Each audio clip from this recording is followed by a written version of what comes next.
Today, a very special episode of Balls Deep. bdub and I are going through a quick draft lottery for a mock draft. Who knows why we're doing the mock draft? This is what happens when you get eliminated from your fantasy playoffs. This is Fantasy Basketball International. This is Balls Deep. I'm the type to get shit done. You the type to observe. March Madness on my speakers, but today's November 23rd. Got something loud in the blunt, yeah. I don't say what I want, yeah. Probably somewhere sunny getting tan. Foreign women in the sun, yeah. That's all that I need. That's all that I need. That's all that I need. Got my brothers with me. Got my brothers with me, and my mama's healthy. That's all that I need.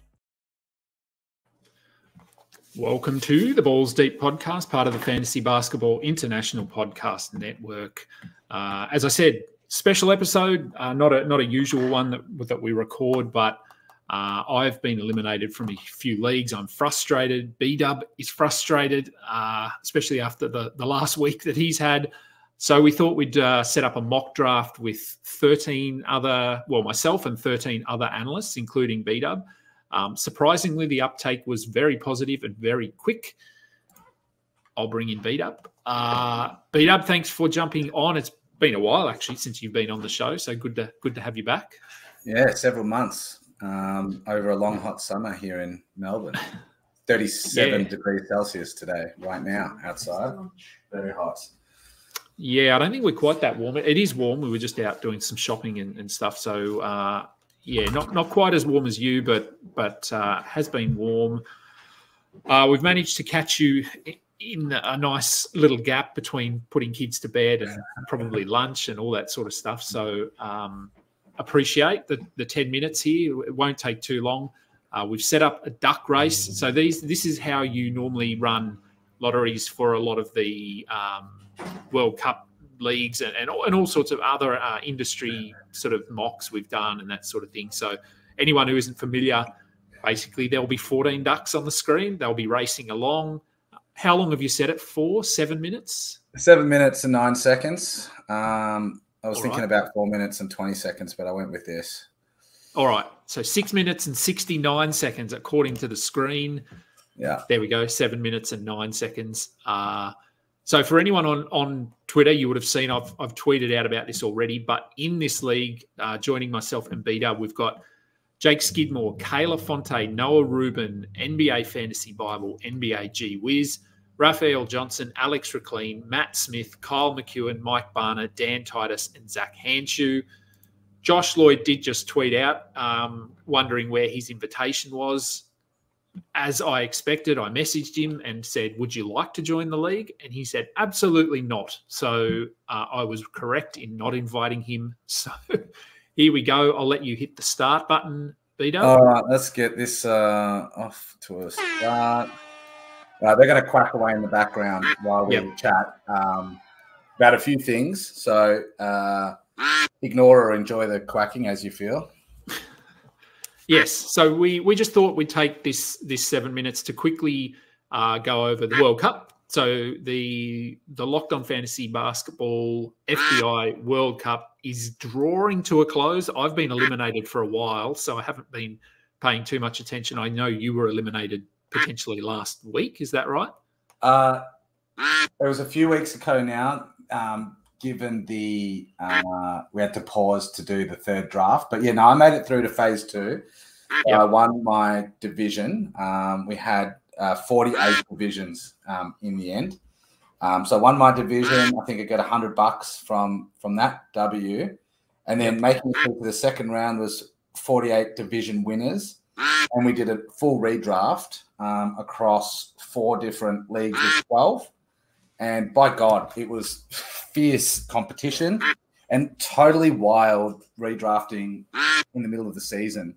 Because obviously, maybe it's not obvious, but phase 2 of the World Cup lasted 6 rounds. And one of those rounds was the All-Star weekend, so it was 3 weeks. But drafting for just 2 weeks was wild as well because, you had weird things like Nick Richards going, in the 4th round. And then, obviously other sort of star-level play, like Nikola Jokic, I think went going around 10, 11, 12. And that was just because of the number of games that they were playing. So I think there was 7 games for Denver, which was pretty low, but like 9 games for Charlotte, which was the highest. So yeah, totally interesting to see how people built their teams.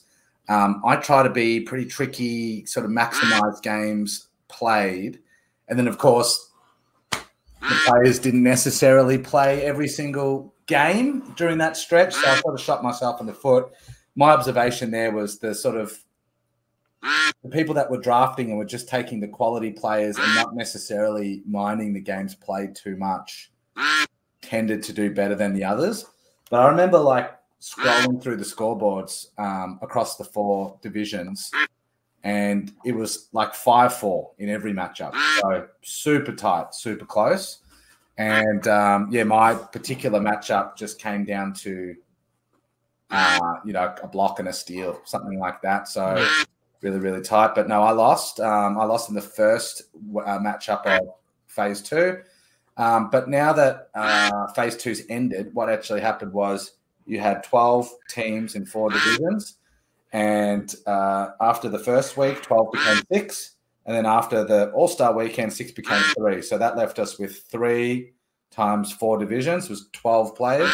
So those guys have actually redrafted again. And now it's the final phase elimination. So we're going to see who's going to get the $5 prize or whatever. I think that's we're about 2.5 weeks away from understanding who the world champion is this year. And there's one homegrown Melburnian, Mamba Academy, guy that's been in FBI League since day one. He's still in it, so I'm sort of probably shouldn't be rooting for a particular individual, but I've sort of hoping that he makes it through and gives the rest of the boys a run for their money. But basically every single person that's remaining, they are absolute quality like fantasy basketballers, and I couldn't be happier with how the World Cup's gone this year. It is like by far the best ever iteration, and going to be similar next year, but definitely a few tweaks that'll be made, a few things I learned along the way. Yeah, the redrafting concept is interesting. I implemented that in one of my home leagues this year, not to the same level as the World Cup, but we basically split after we played. So it's a 16-team league, played everyone once. So after 15 rounds, we split. Top 8 redrafted, bottom 8 redrafted, split into 2 leagues. Top 8 play for the title, bottom 8 play for the number 1 draft pick next year. But I think it's been good. I think it's just reinvigorated those that were sitting 13th and 12th and weren't really going to make the playoffs or anything. They'd sort of given up. So this gives them a new purpose and a new squad. So it's an interesting concept that I think has worked, and yeah, it'd be interesting to get feedback once my league and once the World Cup is complete on what people thought about it. We've totally started a new thing, mate. Like, it's got to catch on everywhere. It's got to be everywhere within a season or two, I bet you. Yeah, it is. Yeah. And I just love drafting as well. So it is fun just to draft in the middle of the season. So we've got about 2 minutes left in this duck race. We'll quickly just touch on, I guess, what's coming up for FBI. Obviously, the redraft season or your typical fantasy basketball season is starting to wind down into the playoffs. But that doesn't mean our content stops. And I would argue that our content and our leagues, that sort of thing, even ramp up a little bit because we shift our focus to playoff leagues, draft-only leagues for next season, and then Dynasty, of course, which is a big area for us. So I'll let you just sort of briefly touch on what we're looking at in terms of those leagues moving forward. Yeah, for sure. So all the FBI leagues would be in playoffs at the moment, and I believe we would be just about through the quarterfinal. Next week, the semi, and then the week after that would be the grand final. In most leagues, there are some leagues with sort of different setups, 14 teams and what have you, where it's slightly different. And of course, the roto leagues go all the way through to the end of the season. But more or less, within about 2 weeks from now, all those leagues will be finished. We'll have the winners. Maybe about a week after that, Fantrax will unlock the goodies. We'll be able to distribute the winnings. But as soon as they're all finished, that will be when we just dive straight into playoff leagues. So we'll start drafting for playoff leagues basically immediately after, so they're ready to go for the first day of playoffs. And let me just pause there while we see who wins the race. Yeah, we've got. I don't know what number I would want to draft in this. Yeah, I don't know. Mock draft. Probably looks like Raphael Johnson could get this. He was coming last the whole way. There we go. It'll come up. Let's have a look here. All right, Raf, Skiddy, you got 3, Kingy. Noah, Kayla, then me. All right, 6. I'm pretty cool with 6. I was doing a bit of back of the napkin, rankings just before, and top 6 or 7, top 6 or 7, I think, for next season, with a few new names in that sort of top echelon of fantasy contributors, where they weren't. I'm thinking of Wemby, where they weren't there last season. But then after that, it's Barner, Reclean, Titus. So that's Dan Titus, Mike Barner, Matty G, Zach Hanshu, Kyle McEwen, NBA Fantasy Bible, and then coming up in the rear, Matt Smith. All right. So I'm just plugging in the order very quickly while we've got it on the screen. I'll keep talking about where was you keep talking, yeah. Playoff leagues. So, watch out for that, guys, because it's not necessarily in your face. A lot of people miss them. So every year we do these, right? It's normally like 5, 6, 7 sort of playoff leagues. Got it down to sort of quite a nice format at this point, where it's usually like sort of a round robin for a couple of periods. So you have like 4 or 5 day periods because it's a little bit different to the regular season. You have like 4 or 5 day periods. Split the 12 teams into 3 divisions. Sometimes actually it's better to have 8 teams, and I have to review what the settings were last season because it worked really well.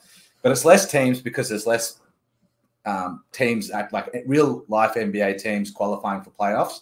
So you want to have less teams in each league so that you can sort of distribute the players a bit better. Then you do a little sort of round robin where you play each team in like fantasy team in your division once, and that's usually just a couple of weeks because you split it into 4. Then you get left with 4 teams who sort of get through to the next round. You have your semis, and then you have your final. Then it's sort of all over, and you make the final a bit longer because obviously there's only sort of much fewer games on during that stage. So it is a bit of a science setting up these leagues to make them engaging and interesting. But that's right. Just coming back to me now. Actually, the most fun I had last season in one of these playoffs leagues was in the Pick'em League. We had a Pick'em League.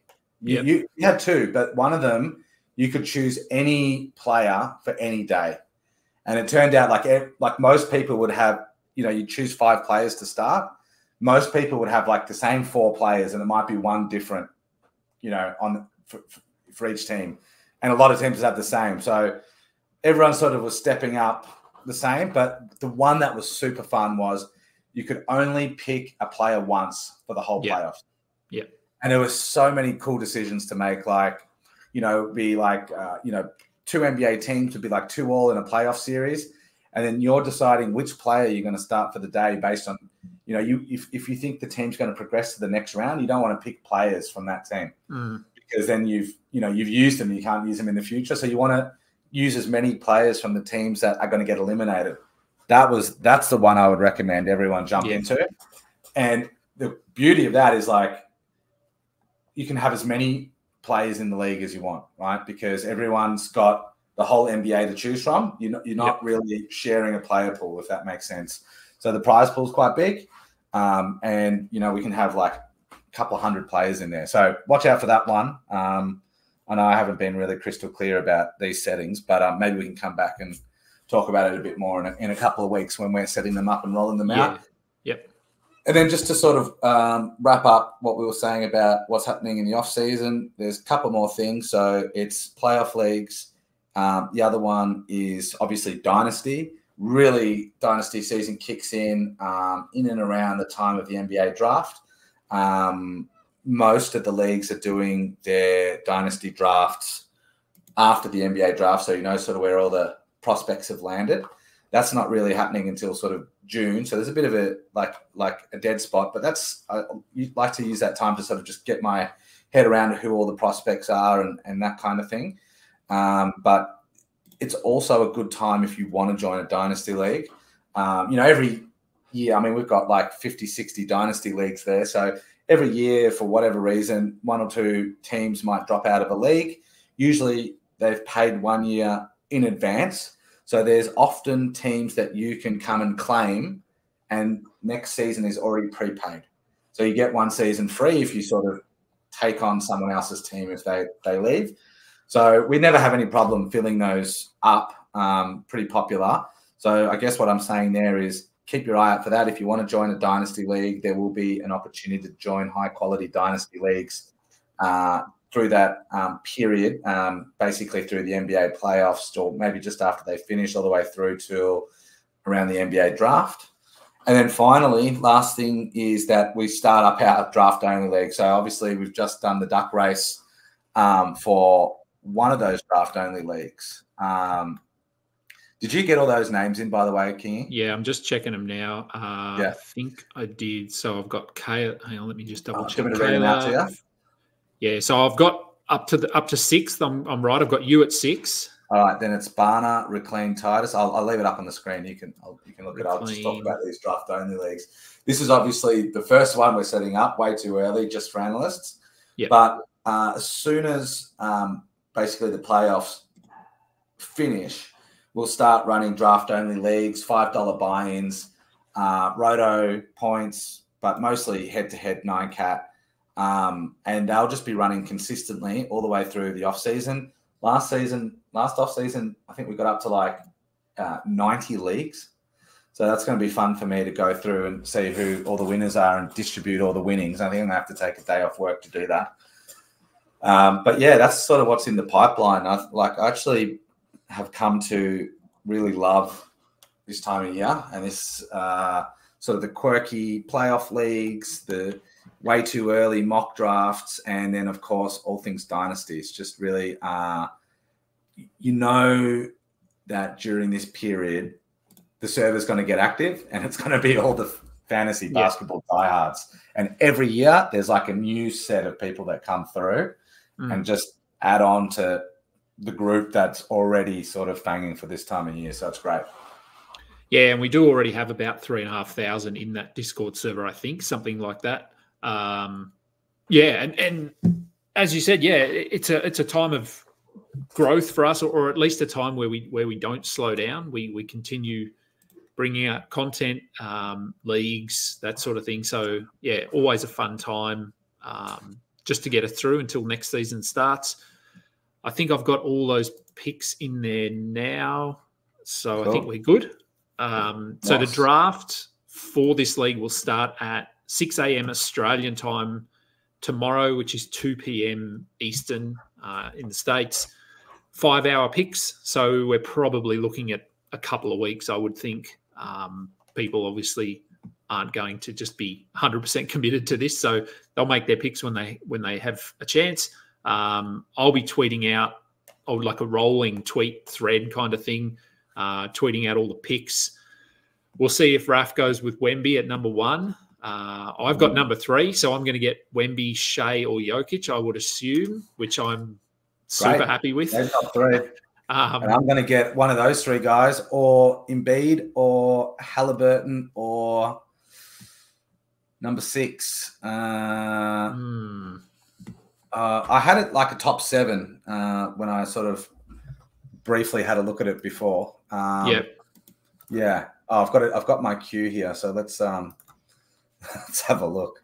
It's probably Luka. I would think it Luka. Oh, Luka. Yeah, Luka. And then I had Giannis at 7. Like, I know sort of misses the odd game, but he really can be a force of nature. And you can build winning teams around him. But yeah, no, I'm glad I got that top 6 because I'm sort of happy. I'm happy getting Luka at 6. He's been pretty good this season.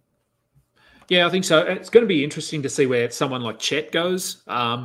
This is a 14-team league, so it's not exactly standard, but I think he goes first round. Oh, you reckon? Yeah, I reckon. About 13, 14 is what I'm guessing. Yep. And then guys like Durant, Steph Curry, these guys that are sort of aging a little bit. They're going to start falling. Where do they fall to? James Harden, what do you reckon? 3rd round, 4th round? Yeah, maybe early 3rd. Sort of. Who's going to be higher, LeBron or James Harden? I think Harden might be. You reckon? Yeah, I think so. I don't know. LeBron's just. I don't know, but yeah, proving to be a freak of nature. Another interesting one will be Kawhi Leonard, because I think he was going like 3rd round last season. I bet you he could be even in the 1st round. Yeah, I don't know if people will go first. Maybe early 2nd. We'll see. It's going to be interesting. I mean, it is a mock, and obviously there's months until the season starts, and there could be trades. There could be all sorts of things that happen. So this is by no means set in stone for what is going to happen next year, but I think it'll give us a good indication with those guys, and then players like Jalen Johnson, who's been a bit of a breakout this season. How high does he go? Scotty Barnes. Scotty Barnes. Yep. Interesting one. Another one is Anthony Edwards. And the last one I'll throw out there is Sengun. I reckon he's going to... Yeah, I was just looking at him. I think, how high is Sengun? Does he go 3rd round? 2nd, I reckon. 2nd round. Could be. He's been really good the last few weeks. So, yeah. Anyway, it should be interesting. It should be fun. Kobe White. Yep. Yeah. He's been 4th round this season. Yeah. Yeah. Miles Bridges. Where are I have been. I'm in a league. Anyway, I'll just throw a quick trade at you that I've been considering making an offer, and I don't know if I'm stupid or not, but I have LaMelo Ball, and I was considering trading, like sending an offer to the guy that's got Kobe White and Emmanuel Quickly. Those two in Dynasty, in Dynasty. Yeah. Yeah, maybe. I don't know. I mean, LaMelo is so good, but these it's like the opposite of what I would normally look. I'd be looking to combine sort of two, like less valuable assets for a LaMelo who could be sort of a round 1 guy. But I'm starting to lose the faith. I'm trying not to, but it is. Yeah, it's rough. I mean, I do think the Hornets obviously are taking it pretty cautious here. So if he was actually playing on a team that mattered, he might be playing. But that's not like this is a thing. It's not just a fake injury. He's dealt with these ankle injuries for the last 2 years. So it's worrying. And quickly he's been pretty good in Toronto. From a fantasy perspective. Yes. He's not really doing it for him from a real life perspective at the moment, but I do have faith in the guy. I think new surroundings, new responsibilities, it's going to take him a minute to just settle in there, but no, I think he could pop quite a bit next season. Yeah. Kobe could take another step up too. So yeah, maybe. Yeah, we'll see what the Bulls look like next season. I'd have Taylor Hendricks probably going out in that deal too. So to be my Ball and Hendricks for Kobe and Quickly. So okay, interesting. Yeah, I'll let you know next time we chat how I went with that. Yeah, all right. Cool. Well, I'm gonna let you go off. I'm gonna go and have some lunch. I've got to go and coach my nephew's basketball team in about half an hour. So I better study up on offenses so I know what I'm teaching them. What's that under what age group? Under 16s. Okay, well, they're just getting to the point where you can run a few plays for them, and just they've got a really big guy on their team. Is it like a big they've got one guy who's decently sized, pretty athletic. So I want to start utilizing him a bit more in the offense. Put him down on the low post and just get the point guard to send it into him, and then just in training, just have him doing like low post stuff non-stop in training. By the end of the season, he'll be unstoppable. Well, it helps that I can actually defend him. So, like, to teach him how to match up against some size. So I'm happy to step in there and just defend him. So, you'd be like twice the size of him, no? Hey? You'd be twice the size of him. I'm bigger than him. I'm not. He's tall, but he's not. Yeah, he's not my height quite yet. But far more athletic than I am. So we'll see how he goes. All right. that'll do it. We'll jump on in a couple of weeks to talk about leagues that we've got coming up and settings and that sort of thing. And as I said, I'll be tweeting out about this mock draft every couple of days. I would assume we'll get through a round. So I will keep people in the loop as what's happening. And it should be fun. We'll probably just do another one once we're finished because people are looking for things to do. So I will find my outro button. I will let you go and look after your family. We'll follow us, follow bdub at Hidden Upside. I'm at Adam King 91. We are at FBI Basketball on Twitter, and all of our links to our Discord and website and everything are in the show description usually. And also on our Twitter pages, we've got all those links there as well. If people want to follow along, give us a thumbs up, like and subscribe. We appreciate anyone that watches along and follows our content. Until next time, catch up. You just listened to another episode from the Fantasy Basketball International Podcast Network. Thanks for joining us. And for more information about joining our community, please check out our website at fbibasketball.com.